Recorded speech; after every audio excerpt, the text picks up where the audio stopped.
For 2 whole decades, one of Australia's most infamous cold cases absolutely terrified the city of Perth. It's a story of a predator in the shadows, a frustrating police hunt that seems to go nowhere, and then a final shocking breakthrough that honestly changed forensic investigation forever. So let's dive into the story of the Claremont Serial Killing.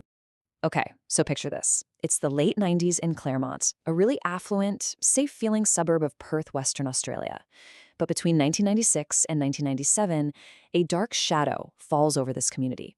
Young women, just out for a night with friends, start vanishing. It sparked a mystery that would grip the entire nation for a generation. The fear really began to take hold with a series of disappearances, and each one was just chillingly similar to the last. We're talking about 3 young women out having a good time who just vanished into thin air. And it didn't take long for people to see the terrifying pattern here. Within just over a year, all 3 women disappeared from the exact same small entertainment district in Claremont. They'd often been to the same clubs, the same hotels. This put the entire community on incredibly high alert. The first to disappear was 18-year-old Sarah Spears. After leaving a club, she called a taxi from a payphone. We know the call was logged at exactly 2:06 a.m. The cab arrived just 3 minutes later, at 2:09, and in that tiny window, she was gone. To this day, her body has never been found. Just 5 months later, it happened again. 23-year-old Jane Rimmer disappeared. The last time anyone saw her for sure was on a grainy CCTV camera outside the Continental Hotel. The city just held its breath for 55 long, agonizing days until a family out picking wildflowers made a horrific discovery. They found her body in some remote bushland south of Perth. Then, 9 months after that, 27-year-old lawyer Sierra Glennon vanished. She'd also been at the Continental Hotel and had decided to just walk home. Some eyewitnesses later reported seeing her talking to someone in a light-colored car. 19 days later, her body was also found in bushland, this time north of the city. And at that point, there was just no doubt anymore. Perth was dealing with a serial killer. So, the hunt for this killer, it would become one of the largest, most expensive, and frankly, most frustrating police investigations in Australian history. You can just imagine the pressure on the police to get a result. In response, the police formed a special task force they codenamed Macro. At its absolute peak, it involved over 100 officers dedicated solely to this one case. This was a scale of investigation the state had just never seen before. You could really feel the desperation to get a lead. Any lead. The government put up a $250,000 reward for information. At the time, that was the biggest reward in the state's history. The initial search was just massive. Now, since the women were last seen possibly trying to get a ride home, a lot of the suspicion, and you can see why, fell squarely on taxi drivers. Thousands of them were DNA tested. And, in the process, they actually ended up revoking the licenses of 78 drivers who had serious criminal histories. The police were casting an incredibly wide net. But, some of their tactics were, well, let's just say unconventional. The Macro Task Force sent out this questionnaire to over 100 persons of interest that included some really blunt, confrontational questions. Get this, one of them was, literally, "Are you the killer?" It just goes to show how much pressure they were under. And unfortunately, all that pressure, it ended up leading the investigation down this long, dead-end road, focusing intensely on one man who, in the end, had absolutely nothing to do with it.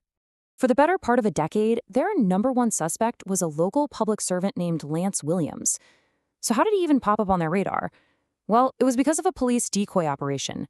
They noticed his habit of driving around the Claremont area late at night, and they just thought it was suspicious.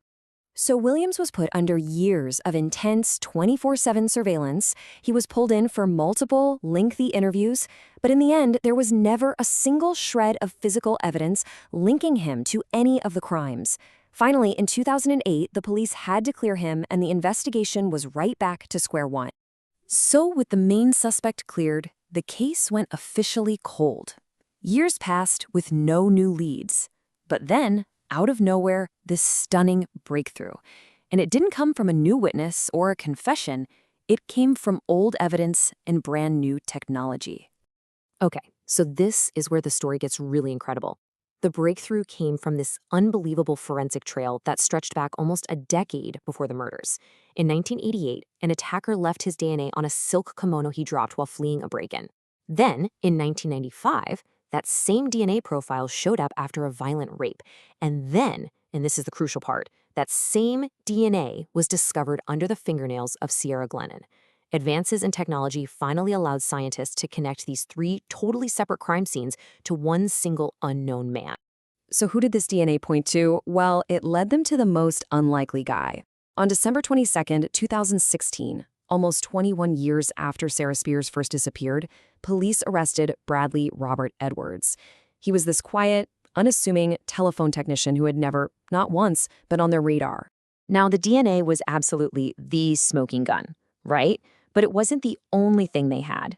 They also found these microscopic blue polyester fibers on the bodies of both Jane Rimmer and Ciara Glennon, and they were a perfect match to the unique carpet inside the Telstra work car, a Holden Commodore station wagon that Edwards drove at the time.